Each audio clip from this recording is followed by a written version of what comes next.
Yes, good evening to all of you. I hope all of you have joined the class. Yes, sir bio वाले students बाकी है, bio वाले क्या कर रहे हैं? क्लास चल रहा है सर, मैसेज किया यश ने। हाँ बेटा, उनको बोलो ना जल्दी क्लास खत्म किया करें ना, 4:15 पे तो हो जाता है ना खत्म। कितने बजे खत्म होता है बायो का क्लास? अब पता नहीं, अभी 2 मिनट में ज्वाइन कर देंगे शायद। चलो ठीक है ठीक है ठीक है ठीक है।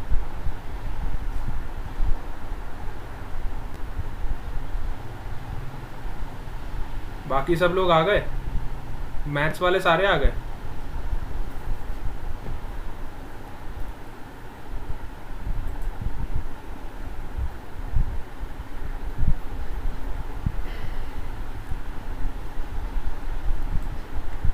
एंजल गामित, आरती सिंह, भावना शर्मा,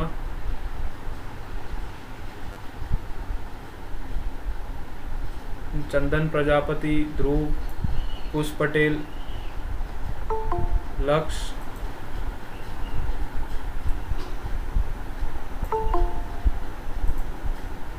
मितेश सैनी, नंदिनी, नील पटेल, संजना, प्रियांशी, वर्षिल, वृत, वंश, प्रियंका। चलो लगभग तो सभी आ चुके हैं। और कोई रहता है तो बताओ बेटा, वेट करते हैं, नहीं तो हम स्टार्ट करते हैं अपना class.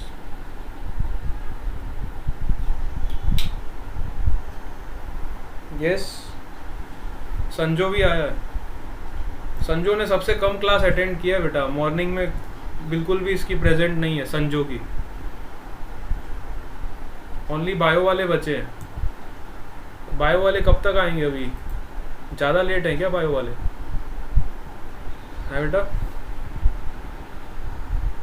Sir wait for biology students, थोड़ा सा वेट कर लेते हैं, 2-3 मिनट और वेट कर लेते हैं, आपसे थोड़ी गपशप करते हैं। अच्छा देखो, इलेक्ट्रोस्टैट्स का हमने पार्ट कवर कर दिया है। अब जो हमारा पार्ट बचता है वो है आपका, आज हम नया टॉपिक स्टार्ट करने जा रहे हैं, दैट इज़ योर कैपेसिटेंस। ठीक है, today we are going to start a new brand topic, capacitance. ठीक है, कैपेसिटेंस भी बहुत इंपॉर्टेंट है जेई पॉइंट ऑफ व्यू से, as well as your NEET point of view.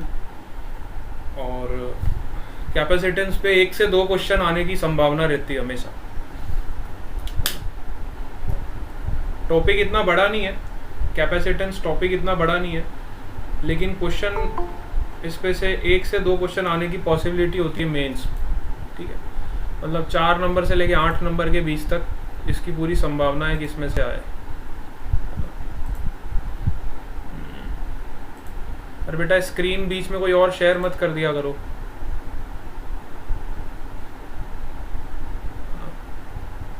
मेरी स्क्रीन कौन शेयर कर रहा है? ये पुष्प पटेल। बेटा शेयरिंग स्टॉप करो।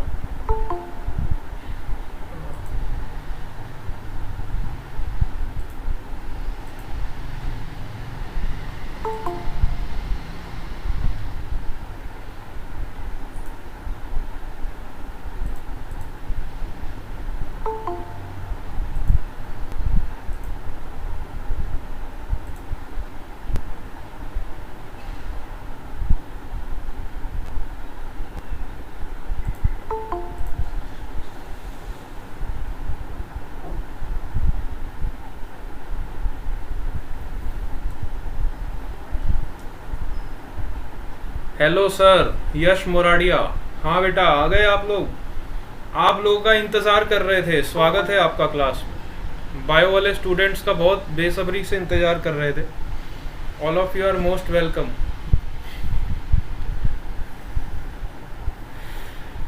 चलो, अब मेरे ख्याल से कोई नहीं बचा ना, सब आ गए ना बेटा? Still anyone is remaining, then let me know, otherwise we will start the class. हाँ यश मोराडिया, बड़े आराम आराम से आते बच्चे सब। चलो अब सब डन हो गए, डन डना डन। आ जाओ, आज नया टॉपिक चालू करने जा रहे हैं अपन। This is your brand new topic which is capacitance.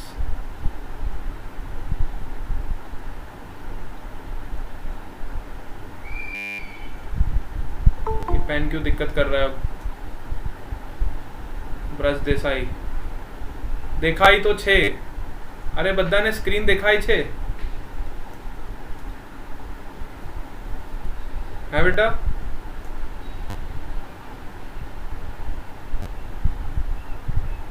Screen दिख रहा है ना सबको? Okay okay okay.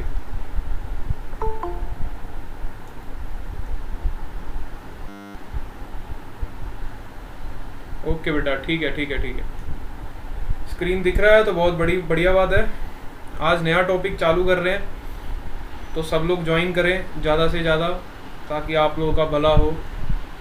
आज हम स्टार्ट कर रहे हैं कैपेसिटेंस।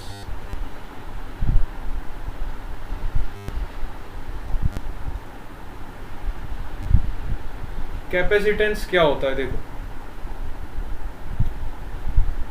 जीरो से लेके हीरो हम बन जाएंगे, क्योंकि हम बेसिक से लेके एंड तक जाएंगे। ठीक है। कैपेसिटेंस आप सबने पढ़ा था बचपन में, हमें ऐसे ही पढ़ाया जाता है। It is defined as ability to store the charge. ये तो हो गई आपकी basic definition, ability to store the charge. यार ये पेन क्यों नहीं चल रहा है? अब चल रहा है, अब ठीक है ठीक है। सपोज करो आपके पास कोई कंडक्टर है।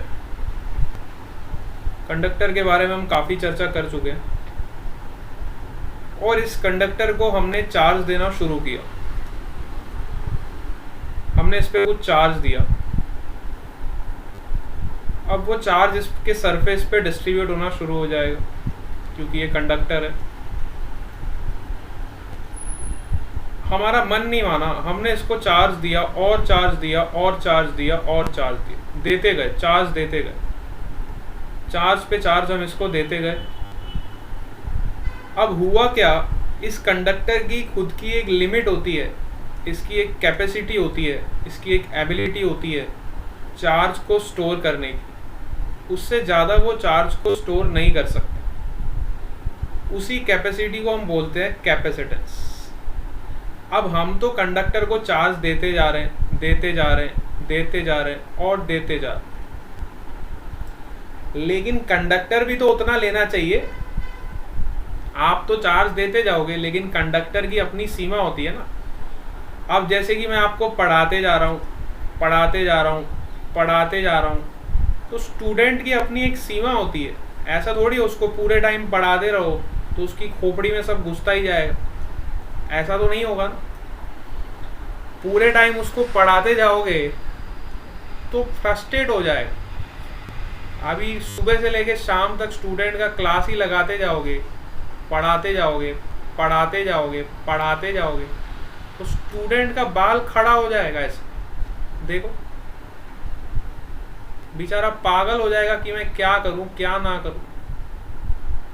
एंड ऑफ द डे उसको कुछ समझ नहीं आएगा और वो घर पे जाके सो जाएगा। ठीक है। फिर सुबह मॉर्निंग में उठेगा, फिर क्या होगा, क्लास पे क्लास, क्लास पे क्लास, क्लास पे क्लास। भाई स्टूडेंट का कैपेसिटी नहीं है इतना क्लास अटेंड करने का, और तुम क्लास पे क्लास लगाते जा रहे हो, तुम्हें पता ही नहीं चल रहा है। तो होगा क्या, वो स्टूडेंट का क्या हाल होगा, वही जो कैपेसिटर का होगा। देखो इधर, तो कैपेसिटर को हम चार्ज देते जा रहे हैं, देते जा रहे हैं, देते जा रहे हैं, लेकिन कैपेसिटर के सराउंडिंग का जो मीडियम है, इसके जो एटम्स है वो पोलराइज होना स्टार्ट हो जाते हैं। पॉजिटिव को नेगेटिव अट्रैक्ट करने लगता है। इसके जो सराउंडिंग मीडियम के एटम्स है उनमें पोलराइजेशन स्टार्ट हो जाता है। पोलराइजेशन से क्या होता है, नेगेटिव चार्ज है वो पॉजिटिव को अट्रैक्ट करने लगता है। पॉजिटिव चार्ज पॉजिटिव से रिपेल करने लगता है। तो इसमें चार्ज इंड्यूस होते हैं, मीडियम में आपके चार्ज इंड्यूस होते हैं। लेकिन हम तो बहुत जिद्दी है, हम तो चार्ज देते जाएंगे और देते जाएंगे, हम नहीं मानने वाले। हम तो क्लास लगाते जाएंगे और लगाते जाएंगे, बच्चे को बना देंगे पागल। ठीक है, तो वैसे ही कंडक्टर को बना रहे हम पागल। हमने एक कंडक्टर को चार्ज देते गए और देते गए। अब हुआ क्या, इसकी लिमिटेशन आ गई और नेगेटिव चार्ज यहाँ से ब्रेक होने लगे।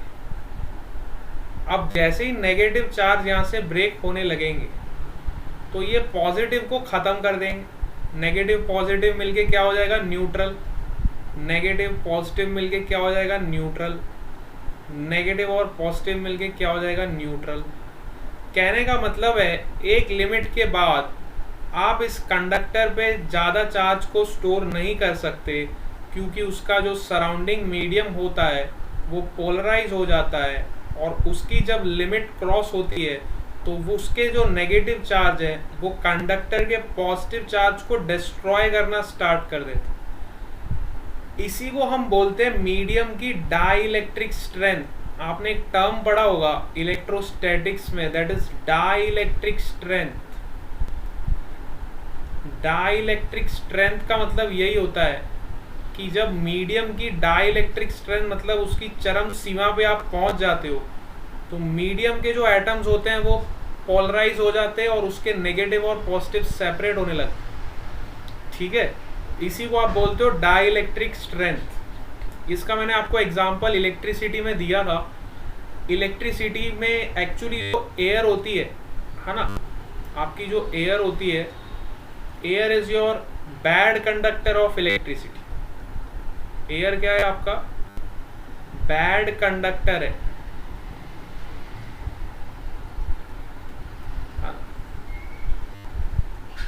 लेकिन जब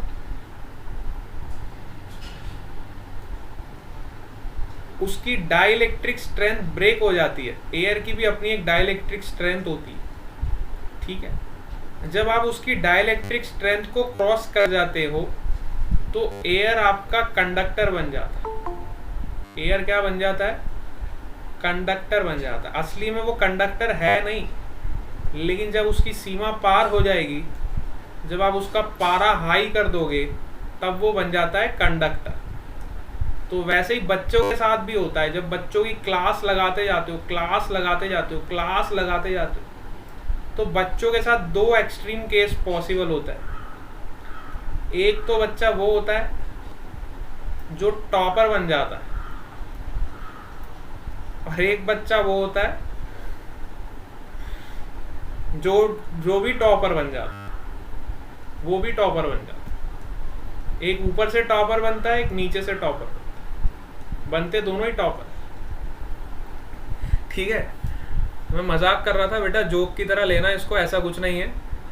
लेकिन आपको समझ आए तो इसलिए मैंने ऐसा कुछ थोड़ा बहुत ट्राई कर रहा था, ताकि आपके दिमाग में अच्छे से घुस जाए। ठीक है, ये बात आपके दिमाग में अगर घुस जाएगी तो आप ऊपर से ही टॉपर बनोगे, नीचे से नहीं बनोगे। ठीक है, उसकी चिंता आप मत कर। थोड़ा बहुत हंसी मजाक हम कर लेंगे क्लास में, क्योंकि अब हमको सुबह शाम फिजिक्स का क्लास लगा दिया है। तो मैं फिजिक्स की क्लास की बात कर रहा था। सुबह भी हमें फिजिक्स पढ़ना है, शाम को भी फिजिक्स पढ़ना है।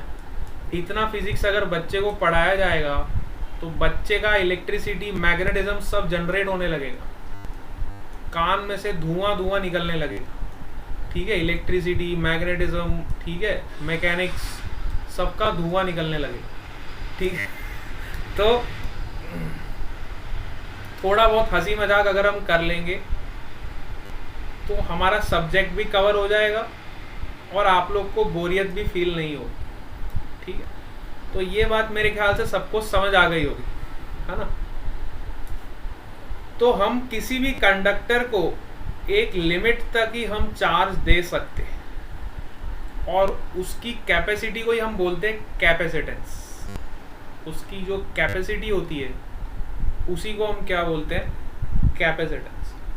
अब कैपेसिटेंस को ऐसे डिफाइन करा जाता है, which is ability to hold the charge. Ability to hold the charge. Capacitance को ऐसे डिफाइन करा जाता है, ability to hold the charge. अब इसका मतलब क्या है, देखो सपोज करो मैंने किसी कंडक्टर को 100 कूलम चार्ज दिया, ठीक है, कितने पोटेंशियल पे, 50 वोल्ट के पोटेंशियल। This is conductor 1। ऐसा ही आपके पास एक दूसरा कंडक्टर है, इस कंडक्टर को मैंने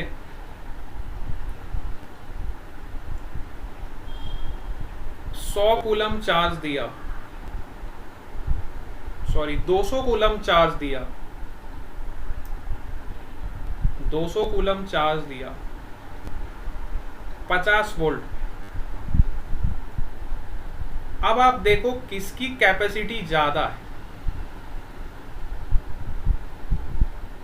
इसको मैंने 100 कूलम चार्ज दिया पहले वाले कंडक्टर को 50 वोल्ट पे, दूसरे वाले कंडक्टर ने 200 कूलम चार्ज लिया 50 वोल्ट पे। तो दोनों का पोटेंशियल आपका सेम है, तो सेम पोटेंशियल पे किसने ज्यादा चार्ज को होल्ड किया, पहले वाले कंडक्टर ने कि दूसरे वाले कंडक्टर। अगर मैं बात करूं सेम पोटेंशियल पे किसने ज्यादा चार्ज को होल्ड किया, सेकेंड वाले ने किया, है ना। सेकेंड वाले कंडक्टर ने ज्यादा चार्ज को होल्ड किया, इसका मतलब इसका कैपेसिटी ज्यादा है, क्योंकि ये ज्यादा चार्ज को होल्ड कर सकता है सेम पोटेंशियल, ये कम चार्ज को होल्ड कर सकता है सेम पोटेंशियल। तो कैपेसिटेंस को ऐसे ही डिफाइन किया जाता है, it is defined as the ability to hold the charge per given potential, ठीक है, ability to hold the charge per unit potential, और you can say per given potential, इसी को हम बोलते हैं कैपेसिटेंस।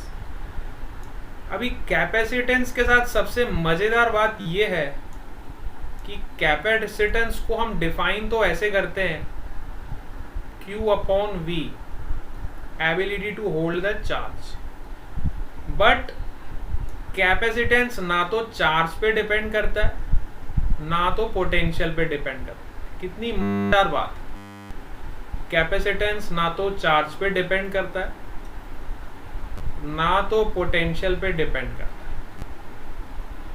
अरे भाई जिससे निकल के तू आ रहा है तू उसी पे डिपेंड नहीं करता है, ऐसा कैसे पॉसिबल,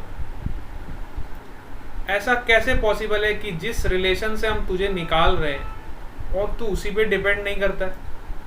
क्यों भाई? ऐसा इसलिए हुआ, जैसे आपने पढ़ा था इलेक्ट्रिसिटी में रेजिस्टेंस होता है, रेजिस्टेंस को हम डिफाइन करते हैं V अपॉन I, ऐसे ही लिखते हैं हम रेजिस्टेंस को, रेजिस्टेंस को हम ऐसे ही डिफाइन करते हैं V अपॉन I। तो क्या आपका रेजिस्टेंस पोटेंशियल पे डिपेंड करता है? क्या आपका रेजिस्टेंस जो है वो पोटेंशियल पे डिपेंड करता है? The answer is no. क्या आपका रेजिस्टेंस करंट पे डिपेंड करता है? The answer is again no. तो रेजिस्टेंस किस पे डिपेंड करता है भाई? रेजिस्टेंस किसी पे तो डिपेंड करता होगा ना, ना पोटेंशियल पे डिपेंड कर रहा है ना करंट पे डिपेंड कर रहा है, तो किस पे डिपेंड कर? तो रेजिस्टेंस आपका डिपेंड करता है, आर को हम ऐसे लिखते हैं rho into L by A. Resistance आपका डिपेंड करता है रेजिस्टिविटी पे, which is the property of material. It depends on the length of conductor, it depends on the cross sectional area of the conductor. तो resistance depend इन तीन factors पे करता है, वो पोटेंशियल पे डिपेंड नहीं करता है और ना करंट पे डिपेंड करता है। सिमिलरली जो आपका कैपेसिटेंस है वो ना तो चार्ज पे डिपेंड करता है और ना ही पोटेंशियल पे डिपेंड करता है। तो फिर किस पे डिपेंड करता है? कैपेसिटेंस आपका डिपेंड करता है shape of the material, shape and geometry of the material. Shape and geometry of the material, इस पे आपका कैपेसिटेंस डिपेंड करता है, शेप पे डिपेंड करता है और ज्योमेट्री पे डिपेंड करता है। आप बोलोगे सर कैसे, बताओ हमें कैसे डिपेंड करता है, हम कैसे मान ले कि सर ऐसे ही डिपेंड करेगा। तो सपोज करो एक कंडक्टर ले लो आप इस शेप का, स्फेरिकल शेप, और सपोज करो इसका रेडियस r है, इस कंडक्टर का रेडियस क्या है, r के बराबर।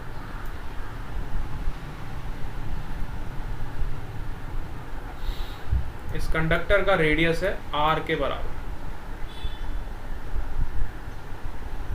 ठीक है। अब हमने क्या किया,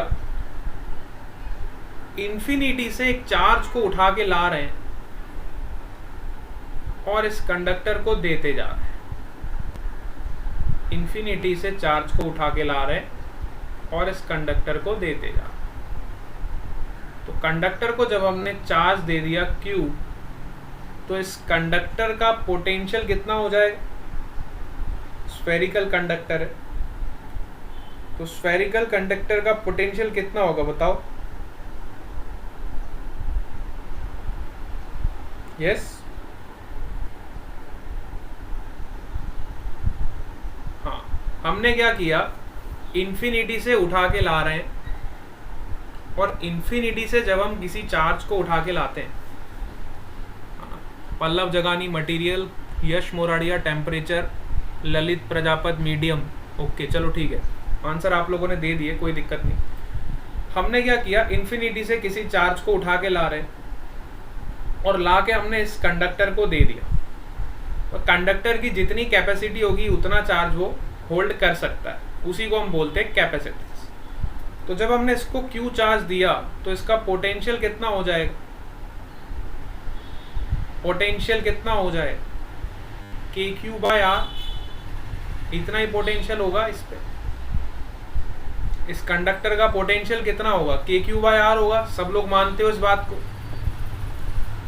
इस बात को तो हम सब लोग मानते हैं। अब हुआ क्या, जब हमने इसको पोटेंशियल दिया तो असल में ये पोटेंशियल नहीं है, ये आपका पोटेंशियल डिफरेंस, क्योंकि हम सबको पता है इंफिनिटी पे आपका पोटेंशियल कितना हो जाता है, 0। So this is your potential difference basically, this is not potential.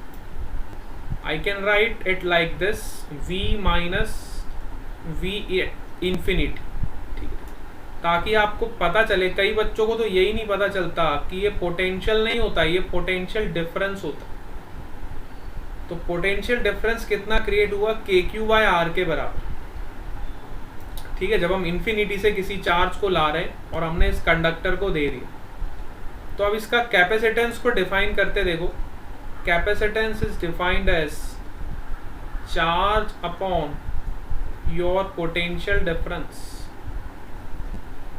अब ये जो चार्ज है, this is your charge transferred basically, ये जो है चार्ज हमने ट्रांसफर किया है, वो वाला charge. This Q is your charge transferred, जिसको हम इंफिनिटी से उठा के ला रहे हैं और हमने किसी कंडक्टर पे उस चार्ज को दे दिया। तो यहां से हम इसका कैपेसिटेंस निकालेंगे, इस Q अपॉन डेल्टा V का वैल्यू कितना है, KQ/R, ठीक है। और ये Q और ये Q सेम ही है ना बेटा, एक काम करते हैं, इसको अपन स्मॉल q कर देते, ठीक है। ऊपर हमने स्मॉल q चार्ज लिया है, तो इसको अपन स्मॉल q से रिप्लेस कर देते। तो आपका कैपेसिटेंस कितना हो जाएगा, charge upon potential difference which is KQ/R, है ना। तो Q से Q आपका कैंसिल हो गया और आपका कैपेसिटेंस आ गया R/K। अब K का वैल्यू क्या होता है, 1/4πε0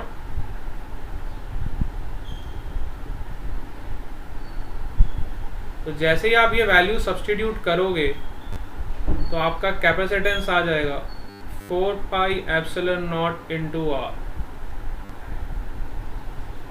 कैपेसिटेंस कितना आ जाएगा 4 पाई एप्सिलॉन नॉट इंटू। अब आपको यहां से पता चला, क्या पता चला कि आपका जो कैपेसिटेंस है वो ना तो चार्ज पे डिपेंड कर रहा है ना तो पोटेंशियल डिफरेंस पे डिपेंड कर रहा है, वो तो डिपेंड कर रहा है रेडियस पे। किस पे डिपेंड कर रहा है? इस स्फेरिकल कंडक्टर के रेडियस पे डिपेंड कर रहा है। तो रेडियस हो गया आपका डायमेंशन, ठीक है। Radius means your geometrical dimension. तो इस पे कई बार आता है एग्जाम में, ऑन व्हाट फैक्टर्स, नीट में क्वेश्चन इस तरह का पूछ लेता है कई बार, on what factors does the capacitance of your capacitor depends.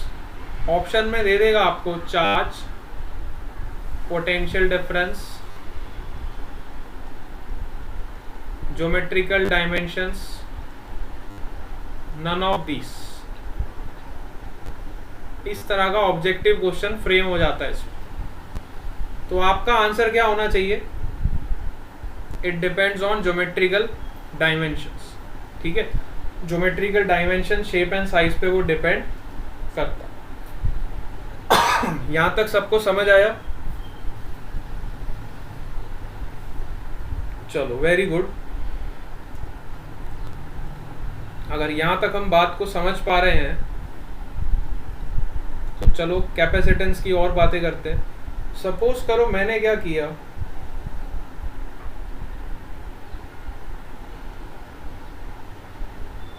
अर्थ को ले लिया एज अ कंडक्टिंग स्फीयर। मान लेता हूं मैंने अर्थ जितना बड़ा, अर्थ का भी शेप स्फेरिकल होता है, तो मैंने क्या किया, इतना बड़ा कंडक्टर बनाया। क्योंकि मैंने अभी अभी देखा आपका जो कैपेसिटेंस है वो आर पे डिपेंड कर रहा है, तो सबसे बड़ा रेडियस मैंने, मेरे दिमाग में आया कि सबसे बड़ा रेडियस, जितना ज़्यादा मैं रेडियस को इंक्रीज करूंगा उतना मेरा कैपेसिटेंस बढ़ेगा, उतना ज़्यादा मेरा चार्ज का होल्ड करने का कैपेसिटी इंक्रीज हो। तो मैंने क्या किया, अर्थ के रेडियस के बराबर एक कंडक्टर बनाया, इतना बड़ा, क्योंकि मुझे ज़्यादा कैपेसिटेंस चाहिए था। अर्थ का रेडियस कितना होता है? 6400 किलोमीटर्स, अप्रॉक्सीमेटली 6400 किलोमीटर्स। इतना बड़ा मैंने एक कंडक्टर तैयार किया। अब देखते हैं इसका कैपेसिटेंस कितना आता है, क्योंकि मुझे ज़्यादा से ज़्यादा कैपेसिटेंस चाहिए था। तो इसका कैपेसिटेंस कितना आएगा आप निकाल के देखो, 4 pi epsilon naught into R, R का वैल्यू मीटर्स में रखोगे, इंटू 10 की पावर 3, इतना आपका कैपेसिटेंस हो जाएगा। इसको जरा सॉल्व करके बताओ कि जब आप अर्थ जितना बड़ा कैपेसिटर बनाओगे तो आपका कैपेसिटेंस कितना आएगा, देखो जरा निकाल के। मेरे दिमाग में आया, इतना बड़ा कैपेसिटर मैंने बना दिया, देखो तो सही मुझे उसका कैपेसिटेंस कितना मिल रहा है, क्या वो इफेक्टिव है भी कि नहीं। जरा निकाल के बताओ कितना वैल्यू आ रहा है।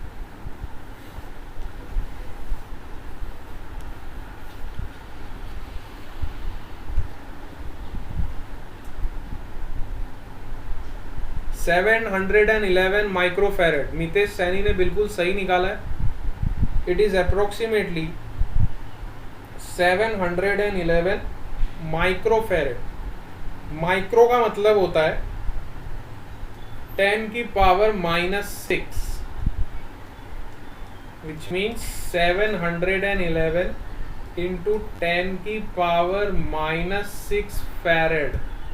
अब फैरेड गया, farad is the unit of capacitance, ठीक है। मतलब आप इमेजिन करो, इतना बड़ा कंडक्टर बनाने का भी हमें कोई फायदा नहीं हो, क्योंकि हमें कैपेसिटेंस तो इतू सा ही मिला। इतू सा कैपेसिटेंस के लिए हमने इतना बड़ा खर्चा करा, विच इज नॉट फिजिबल। तो आप सोच सकते हो, आपके जो पंखे में कैपेसिटर लगा होता है, आपके जो घर में फैंस होते हैं उसमें जो कैपेसिटर लगा होता है, वो कैपेसिटर कितना छोटा होता हो। जो आपके फैंस में या फिर आपके कैमराज में, जो भी आपके इलेक्ट्रिकल अप्लायंसेस है, जहाँ पे हमें एनर्जी को स्टोर करना होता है, चार्ज को स्टोर करना होता है, वहाँ पे सोचो कितने छोटे छोटे कैपेसिटर होते हैं। That is 1 microfarad, 2 microfarad, 3 microfarad. इस तरह के कैपेसिटेंस आपको मार्केट में अवेलेबल है। जब आप शॉप पे खरीदने जाओगे तो आपको इस तरह के कैपेसिटेंस मिलेंगे, क्योंकि हमने देखा इतना बड़ा कैपेसिटर भी जब हमने बनाया तो भी हमें कैपेसिटेंस तो इतना सा ही मिला, 711 माइक्रोफैरेड। तो अब आप सोच सकते हो कि चाहे आप कंडक्टर कितना भी बड़ा बना लो, कितना भी बड़ा बना लो, हमारे लिए 1 फैरेड को रीच करना काफ़ी मुश्किल है। अगर हमें कैपेसिटेंस 1 फैरेड का चाहिए तो ये रीच कर पाना तो काफ़ी मुश्किल काम है। तो you can imagine now 1 farad is how much big quantity, how big is your 1 farad of capacitance. ठीक है, यहाँ पे आप इस बात को सोच सकते हो। तो ये तो कैपेसिटेंस के कुछ फंडामेंटल्स थे, कैपेसिटेंस की कुछ डेफिनेशन थी जो आपसे डिस्कस करनी इम्पोर्टेंट। अब बात करते हैं self energy of isolated conductor. अगर कोई आइसोलेटेड कंडक्टर है हमारे पास, ऐसा कोई आइसोलेटेड कंडक्टर है, इसकी खुद की एनर्जी कितनी होगी? अगर कोई आइसोलेटेड कंडक्टर है हमारे पास और इसकी खुद की एनर्जी मुझे निकालनी है ना, तो इसकी खुद की एनर्जी कितनी होगी? तो सपोज करो अभी तक मैं जो चार्ज लेके आता था, क्यू अमाउंट ऑफ चार्ज लेके आता था और इस कंडक्टर को देता था, अब मैंने क्या किया, छोटा सा चार्ज लेके आया, इतू सा चार्ज लेके आया और इस कंडक्टर को दे दिया। अब जैसे ही मैंने छोटा सा चार्ज दिया तो मैंने उस पर कुछ वर्क डन किया। इस छोटे से चार्ज को इन्फिनिटी से उठा के लाने में इस पॉइंट तक मैंने कुछ तो वर्क डन किया ना, और वो वर्क डन किसके बराबर होगा? That is your charge into potential difference, charge into potential difference which is V minus V infinity. और हम सबको पता है कि इनफाइनाइट पे आपका पोटेंशियल क्या हो जाता है? 0 हो जाता है। इन्फिनिटी पे हमारा पोटेंशियल कितना हो जाता है? 0 हो जाता है। ठीक है, ये तो हम सबको पता है। और जितना वर्क डन हम करेंगे, है ना, जितना वर्क डन हम करेंगे वो सारा का सारा इस कंडक्टर की पोटेंशियल एनर्जी के फॉर्म में स्टोर हो जाएगा। जितना वर्क डन हम करेंगे वो सारा का सारा इस कंडक्टर की पोटेंशियल एनर्जी के फॉर्म में स्टोर हो जाएगा। ये भी पार्ट हम सबको क्लियर, ठीक है। ये बात तो हम सबको पता है कि हम किसी चार्ज पे वर्क डन करते हैं तो इलेक्ट्रिक फील्ड का जो नेचर होता है वो कंजर्वेटिव फील्ड है। तो अगर यहाँ पे कोई कंजर्वेटिव फील्ड है तो कंजर्वेटिव फील्ड के प्रेजेंट में जो भी आप वर्क डन करोगे वो सारा का सारा पोटेंशियल एनर्जी के फॉर्म में स्टोर हो जाता है। कंजर्वेटिव फील्ड में जो भी आप वर्क डन करते हो वो सारा का सारा जो वर्क डन होता है आपका पोटेंशियल एनर्जी के फॉर्म में स्टोर हो जाता है, ठीक है। तो हमने क्या किया, उस पोटेंशियल एनर्जी को निकालने की कोशिश करी। तो सिंपली हम निकाल सकते हैं यहाँ से, देखो अब मैं V को क्या लिख सकता हूँ यहाँ से, according to definition of this capacitance C is equal to Q by V। तो मैं V को क्या लिख सकता हूँ, Q by C। So I will write here dq into Q by C. This is your small work done which is equal to your small potential energy, ठीक है। अब जब हमें टोटल वर्क डन निकालना रहेगा तो मैं इसको इंटीग्रेट कर दूं तो मुझे टोटल वर्क डन मिल जाएगा, ठीक, टोटल वर्क डन मुझे मिल जाएगा। अभी मैं छोटा छोटा चार्ज उठा के ला रहा हूं, टोटल चार्ज इसका सपोज करो हो जाता है कैपिटल क्यू। पहले इसका चार्ज 0 था, फाइनल चार्ज इस कंडक्टर पे हो जाता है कैपिटल क्यू। तो उस चार्ज को अचीव करने में इसमें कितनी पोटेंशियल एनर्जी स्टोर होगी, that is equal to Q² upon 2C। इसी को आप लिख सकते हो हाफ CV², इसी को आप लिख सकते हो Q into V/2। Different forms में हम इसको रिप्रेजेंट कर सकते। This relation is very important, this is the self energy of an isolated conductor.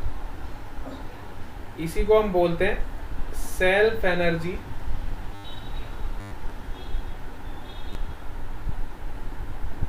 Of an isolated conductor, ठीक है। ये पॉइंट सबको क्लियर हो गया? यहां तक सब क्लियर हो बेटा?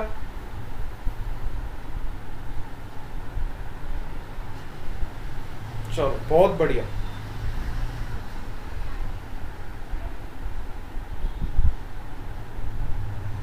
अब सपोज करो हमारे पास दो कंडक्टर है, this is conductor 1 and this is conductor 2। Let's say we have 2 conductors. ये आपका कंडक्टर 1 है और ये आपका कंडक्टर 2। इसका कैपेसिटेंस C1 है, इसका पोटेंशियल V1 है और इस पे चार्ज है Q1। सिमिलरली इसका पोटेंशियल V2 है,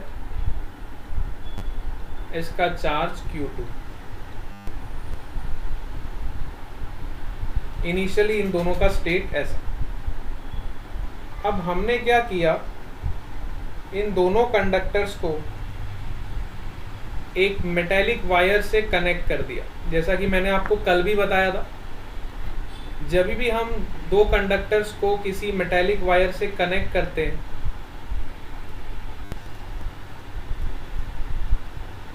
तो उनमें चार्ज तब तक फ्लो करता है जब तक उनका पोटेंशियल सेम नहीं हो जाता।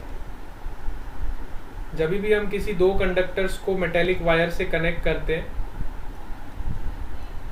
तो उनमें चार्ज तब तक फ्लो करता है जब तक दोनों का पोटेंशियल सेम नहीं हो जाता। तो सपोज करो जब मैंने इनको कनेक्ट किया और फाइनली दोनों का ये जो स्टेट रीच हुआ, फाइनली ए वाले कंडक्टर पे आपका चार्ज आ गया Q1 डैश, इसका पोटेंशियल हो गया V और फाइनली इसका कैपेसिटेंस तो सेम ही रहेगा, दैट इज C1। सिमिलरली अगर मैं बी वाले कंडक्टर की बात करूं तो इस पे फाइनल चार्ज आ गया, सपोज करो Q2 डैश, इसका पोटेंशियल फाइनल हो गया V। चार्ज तब तक फ्लो करेगा जब तक दोनों का पोटेंशियल सेम नहीं हो जाता। तो यहाँ पे देखो दोनों का पोटेंशियल मैंने सेम कर दिया और इसका कैपेसिटेंस कितना हो जाएगा, C2। अब आपको दो कंसेप्ट यहाँ पे पता होने चाहिए। पहला कंसेप्ट ये है कि चार्ज तब तक फ्लो करेगा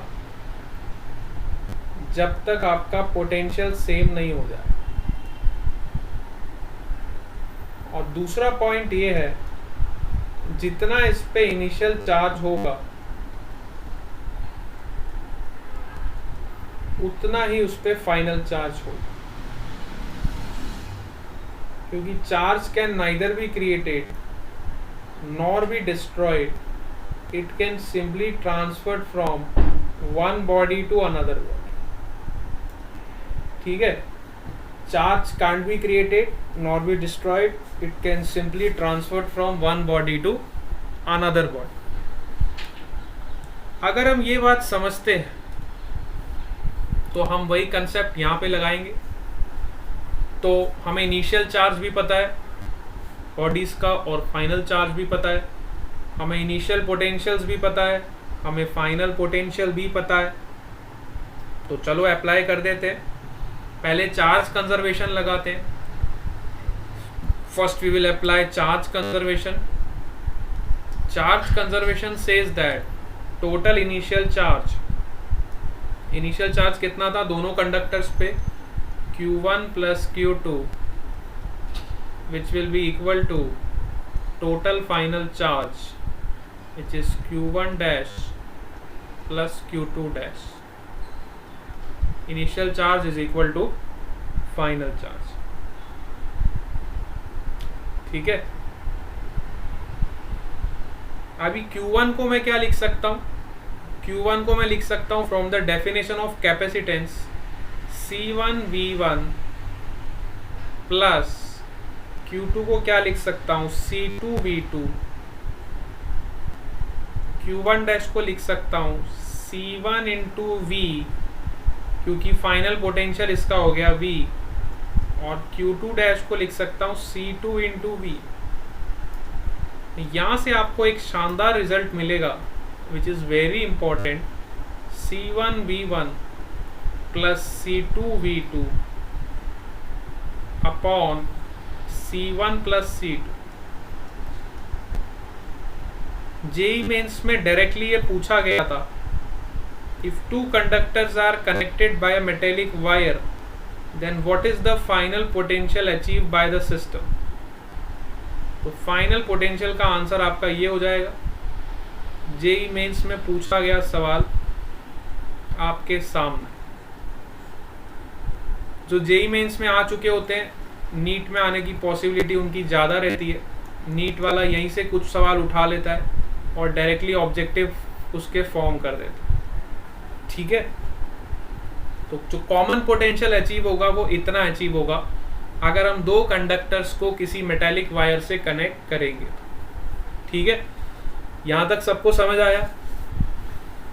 बहुत ही शानदार रिजल्ट है। अगर आप याद रख सकते हो तो इसमें कोई दिक्कत नहीं है। वैसे डेरिवेशन एक स्टेप का ही है तो आप ऑन द स्पॉट भी निकाल सकते हो, इसमें कोई बड़ी बात नहीं है।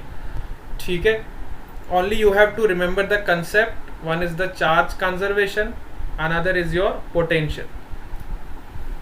अगर इतनी बात को हम समझते हैं तो चलो फिर हम चार्ज का वैल्यू भी निकालते हैं। फाइनल चार्ज कितना होगा? तो अब हम सेकेंड कंसेप्ट लगाएंगे। अब हम दोनों के पोटेंशियल्स को सेम करेंगे। ठीक है, तो फाइनल पोटेंशियल दोनों के सेम हो जाएंगे। कंडक्टर 1 का कंडक्टर A आपका है और ये आपका कंडक्टर B है। फाइनली दोनों के पोटेंशियल सेम हो जाएंगे। तो आई can right Q1 dash which is the final charge on A upon C1 which is equal to Q2 dash upon C2। दोनों का फाइनल पोटेंशियल सेम हो जाएगा, मतलब final charge upon C1। Potential को मैं ऐसे ही डिफाइन करूंगा। तो यहां से आपको एक रिजल्ट मिलेगा, देखो Q1 dash upon Q2 dash which is equal to C1 by C2, which means your charge, final charge is directly proportional to your capacitance। Finally जो आपका चार्ज होगा वो डायरेक्टली प्रोपोर्शनल हो जाएगा किसके? कैपेसिटेंस। अब फाइनल चार्ज होगा कितना, हमें तो फाइनल चार्ज का वैल्यू निकालना कि फाइनली दोनों कंडक्टर्स पे चार्ज कितना होगा। What is your Q1 dash and what is your Q2 dash. तो Q1 डैश का वैल्यू आपका कितना हो जाएगा?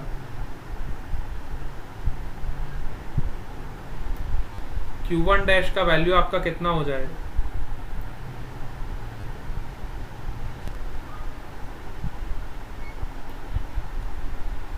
which is equal to C1 into Q1 dash which is equal to C1 into V। यही हमने निकाला था। और V का वैल्यू हम निकाल चुके हैं। V का वैल्यू हमने क्या निकाला था? C1V1 plus C2V2 upon C1 plus C2 upon C1 plus. अगर आप इस रिजल्ट को ध्यान से ऑब्जर्व करो तो मैं C1V1 को क्या लिख सकता हूँ? That is your initial charge Q1। और C2V2 को क्या लिख सकता हूँ? Initial charge on conductor 2। तो यहाँ से मुझे Q1 डैश का वैल्यू क्या मिलेगा? देखो बड़े ध्यान से, विच is C1 into Q1 plus Q2 upon C1 plus C2। ओ हो, ये क्या हो गया? अब अगर बड़े ध्यान से आप इस न्यूमरेटर को ऑब्जर्व करो तो this is your total initial charge. This is your total initial charge.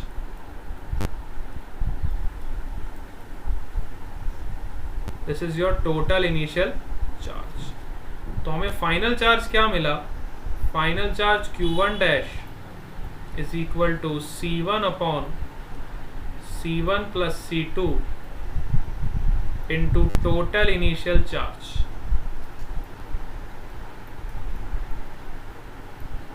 This is initial total charge. जितना भी आपका टोटल इनिशियल चार्ज है उसको यदि आप इस फैक्टर से मल्टीप्लाई कर दोगे विच is C1 upon C1 plus C2 तो हमें फाइनल चार्ज पता चल जाएगा। समझ आया आपको? इस रिजल्ट पे क्वेश्चंस आपको भर भर के आते हैं। अभी हम इस पे एग्जांपल भी करेंगे एक दो, ताकि आपको क्लियर हो जाएगा कि किस किस तरह के क्वेश्चंस आपसे पूछे जा सकते। ठीक है, अब फिर से बताता हूँ। देखो फिर से बताता हूँ, बच्चों को डाउट आ रही है। देखो इधर फिर से बताता हूँ, ध्यान से देखो इधर। कोई दिक्कत नहीं है, माना हमें नहीं समझ आया, कोई बात नहीं, इधर आ जाओ। हमें ये पॉइंट सबको समझ आया कि भाई चार्ज तब तक फ्लो करता है, दो कंडक्टर्स के बीच में चार्ज तब तक फ्लो करता है जब तक आपका पोटेंशियल सेम नहीं हो जाता। जब तक आपका पोटेंशियल सेम नहीं हो जाता तब तक आपका चार्ज का फ्लो होता है। तो हमने मान लिया फाइनली आपका जो कंडक्टर A है उसका पोटेंशियल इतना हो गया। फिर से देखो, आप लोग ऐसे बिहेव कर रहे हो जैसे पता नहीं मैं क्या पढ़ा रहा हूं। कई बच्चों को तो सिर के ऊपर से बाउंसर हो जाता है, बाद में जाके सोचते अच्छा सर ने ऐसा ऐसा पढ़ाया था। देखो हम फिर से सिचुएशन को एनालाइज कर लेते हैं, 2 मिनट लगेंगे। इधर देखो, हमारे पास देखो क्या है, दो कंडक्टर है और पहले कंडक्टर पे इनिशियल कैपेसिटेंस कितना है? C1, इसका पोटेंशियल है V, इसका चार्ज है Q1। इनिशियली कंडक्टर B का कैपेसिटेंस C2 है, पोटेंशियल V2 है और चार्ज Q2। हमने क्या किया, दोनों कंडक्टर्स को मेटेलिक वायर से कनेक्ट कर दिया। जैसे हमने मेटेलिक वायर से कनेक्ट किया, A वाली बॉडी का चार्ज हो गया आपका Q1 डैश, पोटेंशियल हो गया V and capacitance C1। Finally conductor 2 का चार्ज हो गया Q2 डैश, इसका पोटेंशियल हो गया फाइनल V, क्योंकि दोनों का पोटेंशियल फाइनली सेम हो जाएगा और इसका कैपेसिटेंस है C2। अब ये दोनों कंडीशंस को एनालाइज करने के लिए पहले हमने चार्ज का कंजर्वेशन लगाया। तो हमें पता है initial charge is equal to final charge according to conservation of charge. तो इनिशियल चार्ज दोनों कंडक्टर्स पे कितना था? Q1 प्लस Q2, और फाइनल चार्ज इस कंडक्टर्स पे कितना हो गया? Q1 dash plus Q2 dash. अब Q1 को हम क्या लिख सकते हैं? C1V1 according to definition of capacitance, और Q2 को क्या लिख सकते हैं? C2V2। सिमिलरली Q1 डैश को मैं क्या लिख सकता हूँ? C1 इंटू V, और Q2 डैश को लिख सकता हूँ C2 इंटू V। यहाँ से मुझे V का वैल्यू पता चल जाएगा, which means the common potential attend bye the system. तो दोनों सिस्टम का कॉमन पोटेंशियल फाइनली कितना होगा? C1V1 plus C2V2 upon C1 plus C2। This result is very important. ठीक है, फिर मैंने क्या किया, फिर मैंने लगाया पोटेंशियल का कंसेप्ट। तो मुझे पता है चार्ज तब तक फ्लो करता है जब तक दोनों कंडक्टर्स का पोटेंशियल सेम नहीं हो जाता। तो फाइनली दोनों कंडक्टर्स का पोटेंशियल आपका सेम हो गया। अब सेम हो गया तो मैं लिख सकता हूँ potential V1 is equal to V2 which is Q1 dash upon C1, क्योंकि फाइनल चार्ज कंडक्टर A पे कितना हो गया Q1 डैश और फाइनल चार्ज कंडक्टर B पे कितना हो गया Q2 dash. So I can compare this Q1 dash upon C1 is equal to Q2 dash upon C2. अब यहाँ से मुझे पता चला कि जो आपका चार्ज है फाइनली वो डायरेक्टली प्रोपोर्शनल है किस पे, कैपेसिटेंस के, क्योंकि फाइनल पोटेंशियल तो आपका सेम हो गया. तो मैंने सोचा अगर मुझे पता चल गया कि फाइनल चार्ज कैपेसिटेंस के प्रोपोर्शनल है, तो let us find out what is the value of this Q1 dash and what is the value of this Q2 dash. तो मैंने पहले Q1 डैश का वैल्यू निकाला. Q1 डैश को मैं क्या लिख सकता हूँ, C1 into V, where V is your final potential. V क्या है आपका फाइनल पोटेंशियल, और V का वैल्यू अभी अभी हम निकाल चुके हैं which is C1 V1 plus C2 V2 upon C1 plus C2. अच्छा, C1 V1 को मैं चार्ज के टर्म्स में क्या लिख सकता हूँ, अगेन Q1, और C2 V2 को क्या लिख सकता हूँ, Q2. तो मैंने वही चीज़ करी, मैंने C1 V1 को Q1 लिख दिया, C2 V2 को Q2 लिख दिया. यहाँ से मुझे शानदार रिजल्ट मिल गया that your final charge on conductor 1 will be C1 upon C1 plus C2 into Q1 plus Q2. अब Q1 प्लस Q2 क्या था आपका initial charge, this was your total initial charge. समझ आया सबको, यहाँ तक सब क्लियर हो? यस बेटा, ऑल ऑफ यू. हाँ, अभी किसको लगता है, फिर से बताओ सर, पूरी कहानी हो गई, अब मत बोल देना, फिर से बताओ. चलो, अब हमें फाइंड करना है. समझ आ गया, वेरी गुड. अब हमें क्या फाइंड करना है, देखो इधर, अब हमें फाइंड करना है what is the value of Q2 dash. तो जैसे हमने Q1 डैश निकाला बेटा, वैसे ही हम Q2 डैश का वैल्यू भी निकालेंगे. Q2 डैश क्या होगा आपका, C2 इंटू V, और V का वैल्यू तो सेम ही होगा जो ऊपर V का वैल्यू मिला था. ऊपर हमें V का वैल्यू क्या मिला था, ये हमारा V का ही तो वैल्यू था. तो डायरेक्टली मैं ये वैल्यू यहाँ पे सब्सटीट्यूट कर दूंगा, तो ये आपको Q2 डैश डायरेक्टली मिल जाएगा which is C2 upon C1 plus C2 into total initial charge. Total initial charge. एक सवाल इस पे करेंगे ताकि ये कंसेप्ट आपको अच्छे से क्लियर हो जाए. इस पे क्वेश्चन एक सॉल्व करके देखते हैं. सपोज करो हमारे पास दो कंडक्टर्स है इस तरह के. Let us try to do one example so that you will get it properly. ठीक है, रेडी है सब लोग? चलो, सपोज करो हमारे पास दो कंडक्टर्स हैं. This is your conductor 1 and this is your conductor 2. ठीक है, इसका इनिशियल चार्ज हमें दिया हुआ है, इसको मैं A नाम दे देता हूँ, इसको B नाम दे देता हूँ. सपोज करो इस पे इनिशियल चार्ज है 6 माइक्रो कूलम. इसका कैपेसिटेंस है इनिशियली 3 माइक्रो फैरेड. इस पे इनिशियली चार्ज कितना है, 3 micro farad, sorry 3 micro coulomb, और इसका कैपेसिटेंस है 6 माइक्रो फैरेड. अब हमने क्या किया, दोनों कंडक्टर्स को वायर से कनेक्ट कर दिया. एक मेटेलिक वायर से दोनों कंडक्टर्स को हमने कनेक्ट कर दिया. तो फाइनली हमें फाइंड करना है, number 1, what is the common potential, and number 2, what is the charge on each conductor. Final, what is the final charge Q1 dash and what is the final charge on second conductor Q2 dash. ठीक है, समझ आया? चलो तो find out करते हैं फटाफट. तो वही रिलेशंस हमें लगाने. देखो, कॉमन पोटेंशियल क्या होगा, C1 V1 plus C2 V2 upon C1 plus C2. You can directly apply C1 V1 plus C2 V2 upon C1 plus, तो देखो C1 का वैल्यू कितना है 6 माइक्रो सॉरी 3 माइक्रोफेरेड, 3 इंटू 6, तो ये कितना हो जाएगा 18 इंटू 10 की पावर -6। तो 10 की पावर -6 को पहले कॉमन ले लो, 10 की पावर -6 को पहले ही बाहर ले लो, -6 इंटू -6, अच्छा -12 हो जाए। तो 10 की पावर -12 को पहले ही बाहर ले लो, ब्रैकेट में क्या बचेगा आपका 18 प्लस C2 V2 कितना हो जाएगा, ये भी आपका 18 के बराबर हो जाएगा। इस तरह से आप अप्लाई करोगे अपॉन C1 प्लस C2, तो 3 प्लस 6 हो जाएगा आपका 9 इंटू 10 की पावर -6। तो यहाँ से आपको कॉमन पोटेंशियल मिल जाएगा। पोटेंशियल कितना आ जाएगा बता दो यहाँ से, 36/9 मतलब 4 इंटू 10 की पावर -6। ठीक है, कॉमन पोटेंशियल सबको यही मिलेगा, 4 इंटू 10 की पावर -6।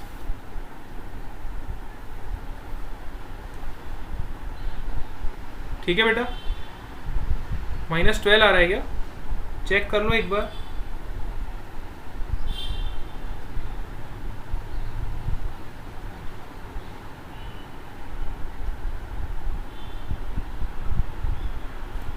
सॉल्व करके देख लो इसको एक बार, C1 V1 plus C2 V2 upon C1 plus C2। अच्छा V1 थोड़ी दिया यहाँ पे, हम क्या कर रहे हो ये, आप लोग भी बताते नहीं हो, नींद में चलाते जाते हो। V1 थोड़ी हमको पता है, ऐसे थोड़ी निकाल सकते। V1 का वैल्यू कहाँ पता है, आप लोग भी मेरे साथ धुन में लगाते जा रहे। अरे फॉर्मूला ऐसे थोड़ी लगाओगे डायरेक्ट, हमें V1 भी नहीं पता है तो ये वैलिड थोड़ी होगा।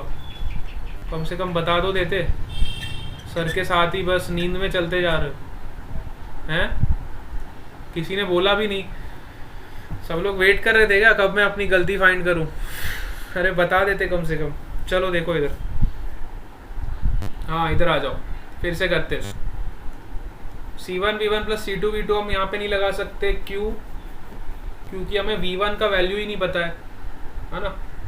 तो कोई बात नहीं, C1 V1 C2 V2 अगर हम नहीं लगा सकते तो हमारे पास एक और तरीका है।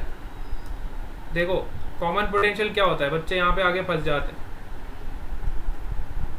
तो हम ये वाला लगा सकते हैं। C1 V1 को मैं क्या लिख सकता हूँ, इनिशियल चार्ज Q1, और C2 V2 को क्या लिख सकता हूँ, initial charge on conductor 2 upon C1 plus C2। तो मैं ये तो लगा सकता हूँ ना भाई, मेरे को इनिशियल चार्ज तो पता है ना, Q1 पता है मुझे, Q2 पता है, तो Q1 और Q2 का वैल्यू डायरेक्टली आप यहाँ पुट कर दोगे। 6 + 3 9 माइक्रो कूलम अपॉन ये हो जाएगा 9 माइक्रोफेरेड, तो ये हो जाएगा 1 वोल्ट। कॉमन पोटेंशियल कितना हो जाएगा इसका, 1 वोल्ट। समझ आया, C1 V1 को मैं Q1 लिख सकता हूँ ना, बोलो ना। हाँ हाँ बेटा, नींद में नहीं चलना है अपने को, जाग के चलना है, थोड़ा चाय वाय पी के बैठना है। चलो आगे आ जाओ, कॉमन पोटेंशियल हमने निकाल दिया। अब हम निकालेंगे फाइनल चार्ज कितना होगा। तो फाइनल चार्ज क्या होता था, देखो final charge is defined as, ऐसे ही हम इस इक्वेशन को डिफाइन करते थे फाइनल चार्ज की। देखो Q1 dash is equal to C1 upon C1 plus C2 into total initial charge, total initial charge. तो बिल्कुल वही फंडा मैंने लगाया, तो मुझे फाइनल चार्ज मिल जाएगा Q1 dash is equal to C1 upon C1 plus C2। तो देखो C1 का वैल्यू कितना दिया है, capacitance of 1 is 3 microfarad, so I can write 3 upon 9 into total initial charge. Total initial charge कितना है, टोटल इनिशियल चार्ज 9 के बराबर है क्या, यस। टोटल इनिशियल चार्ज कितना है आपका, हाँ देख के बताओ मेरे को। हाँ टोटल इनिशियल चार्ज आपका है 9 के बराबर, तो बस यहाँ पे मैं 9 पुट कर दूंगा 3 micro coulomb plus 6 micro coulomb, हाँ बिल्कुल सही बात है।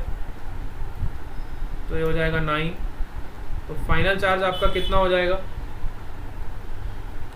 ये माइक्रो कूलम है और ये माइक्रो फेरेड है, तो माइक्रो से माइक्रो कैंसिल हो जाएगा, तो ये कितना हो जाएगा 3। ठीक है, इसका यूनिट कितना होगा, सिमिलरली आप Q2 डैश निकाल लोगे, which is equal to 6/9 into 9। ठीक है, समझ आया सबको? यस, 6/9 इंटू 9, तो 9 माइक्रो कूलम आ जाए और ये 3 माइक्रो कूलम। इस तरह से हमने एक ही स्टेप में तीनों चीजें निकाल दी। इसके अलावा वो क्या पूछ सकता है इसमें आपसे, इसके अलावा वो ये पूछ लेगा, चलो बताओ हीट कितना डिसिपेट हुआ। दो कंडक्टर्स को आपने ऐसे कनेक्ट किया तो कितना हीट रिलीज हुआ, हीट कितना डिसिपेट हुआ, what is the amount of heat dissipated when two conductors are connected with this metallic wire, उसमें से कितना हीट रिलीज होगा। तो चलो हीट का भी कैलकुलेशन करके देख लेते हैं कितना हीट पैदा होगा। तो हीट क्या होता है, हीट का मतलब होता है एनर्जी का लॉस। तो एनर्जी का लॉस अगर मुझे निकालना है तो which is equal to initial potential energy, which is self initial potential energy minus self final potential energy. ठीक है, अब इनिशियल जितना पोटेंशियल एनर्जी होगा कंडक्टर के पास, सपोज करो ये आपका कंडक्टर है, ये आपका कंडक्टर बी, जब इनिशियल इसके पास दोनों के पास जो एनर्जी होगा, उसके बाद जब आपने वायर से इसको कनेक्ट किया तो कुछ एनर्जी लॉस होगा क्योंकि वायर का रेजिस्टेंस होगा, वायर के रेजिस्टेंस की वजह से और कुछ सराउंडिंग की वजह से आपका एनर्जी कुछ लॉस हो जाएगा। फाइनल आपके पास जो पोटेंशियल एनर्जी बचा दोनों सिस्टम के पास, और इनिशियली जो पोटेंशियल एनर्जी था, तो इनिशियल आपके पास एनर्जी ज़्यादा थी और फाइनली आपकी एनर्जी कम हो गई because of resistance of this wire.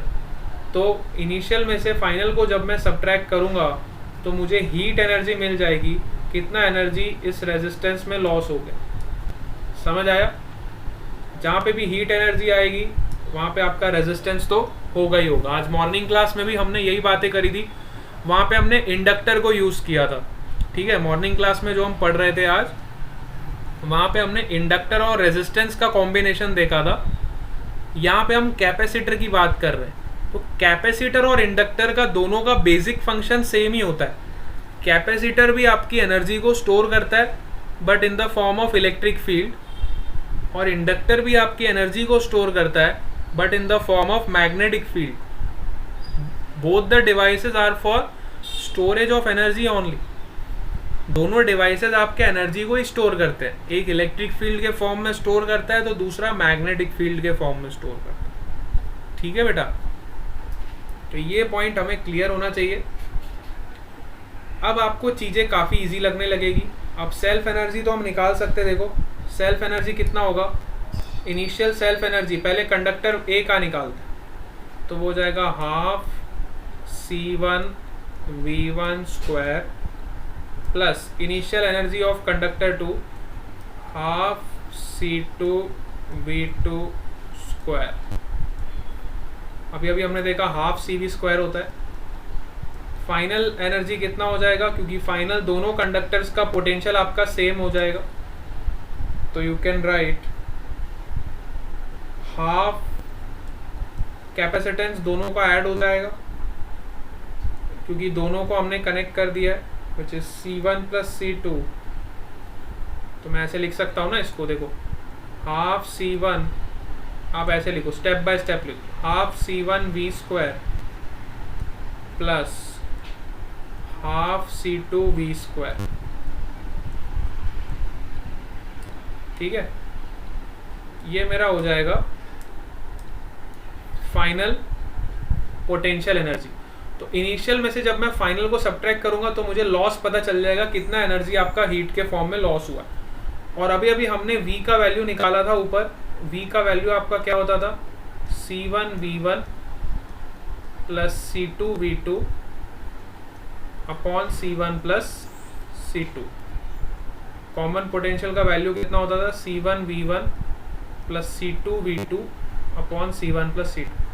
जैसे ही आप ये वैल्यू दोनों जगह पे सब्स्टिट्यूट करोगे और फिर इसको थोड़ा सॉल्व करोगे तो आपको फाइनल रिजल्ट हीट का ये मिलेगा। इसको घर पे सॉल्व करके देख लेना एक बार, which is half of C1 C2 upon C1 plus C2 into V1 minus V2 का whole square. This relation is very important. Exam point of view से आपको ये रिलेशन दिमाग में रखना है कि इतना एनर्जी हीट के फॉर्म में लॉस हो जाती है जब दो आइसोलेटेड कंडक्टर्स को हम मेटेलिक वायर से कनेक्ट करते हैं। इतनी एनर्जी आपकी हीट के फॉर्म में लॉस हो जाती है। That much amount of energy is lost in the form of heat. तो अब हमें ये रिलेशन पता चल गया, तो चलो पिछले वाले एग्जाम्पल का हम हीट का लॉस निकाल के देखते हैं कितना एनर्जी लॉस हुआ। प्रीवियस प्रॉब्लम को एक बार फिर से देखो और इसमें निकाल के देखो कितना एनर्जी आपका हीट में लॉस हो गया। तो प्रीवियस प्रॉब्लम के हिसाब से हमारा C1 का वैल्यू हमें पता है, V1 का वैल्यू, सारे वैल्यूज पता है। हीट का लॉस निकालते चलो। हीट लॉस हो जाएगा half of C1 C2। C1 C2 मतलब हो गया 6 3 जा 18 माइक्रोफेरेड, ठीक है। 18 इंटू 10 की पावर माइनस 12। अच्छा, V1 और V2 का वैल्यू हमें नहीं पता ना। V1 V2 हमने निकाला था क्या? V1 V2 हमें नहीं गिवन है, तो V1 V2 निकाल सकते हो ना। इनिशियल पोटेंशियल इसका गिवन नहीं है ना, हाँ, तो डायरेक्टली ये फॉर्मूला नहीं लगा सकते, आपको V1 V2 के टर्म्स में उसको निकालना पड़ेगा, ठीक है। अच्छा, इस क्वेश्चन में अगर मुझे हीट का लॉस निकालना है तो मैं क्या करूँगा? अगर मुझे हीट का लॉस निकालना है इस सवाल में तो मैं क्या करूँगा?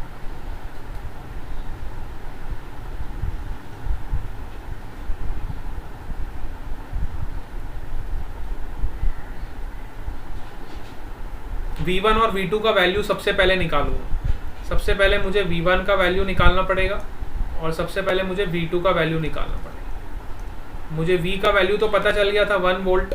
हमारे ये क्वेश्चन में V का वैल्यू कितना आ रहा था? 1 वोल्ट आ रहा था, ठीक है। तो यहाँ से मुझे V1 का वैल्यू पता चल जाएगा, है ना। V1 का वैल्यू निकाल लोगे ना आप लोग? हाँ, ठीक। फिर से बताता हूँ, चलो फिर से बताता हूँ, थोड़ा कंफ्यूजन हो गया। मुझे पता है कि हीट लॉस का इक्वेशन क्या होता है। एक बार मैं नीचे ले लेता हूँ स्क्रीन को, एक बार फिर से देखते हैं। हीट लॉस का इक्वेशन क्या होता है? ये होता है, ये सबको पता चला, half of C1 C2 upon C1 plus C2 into V1 minus V2 का होल स्क्वायर। अब मेरे को C1 का वैल्यू तो पता है, C2 का वैल्यू भी पता है, लेकिन मुझे V1 और V2 का वैल्यू नहीं पता। तो V1 और V2 निकालने के लिए मैं क्या करूँगा? मुझे पता है Q1 is equal to C1 into V1। तो V1 का वैल्यू मैं यहाँ से निकाल लूँगा ना, V1 is equal to Q1 upon C1। मुझे इनिशियल चार्ज भी पता है, फर्स्ट कंडक्टर का कैपेसिटेंस भी पता है, तो मुझे V1 का वैल्यू मिल जाएगा।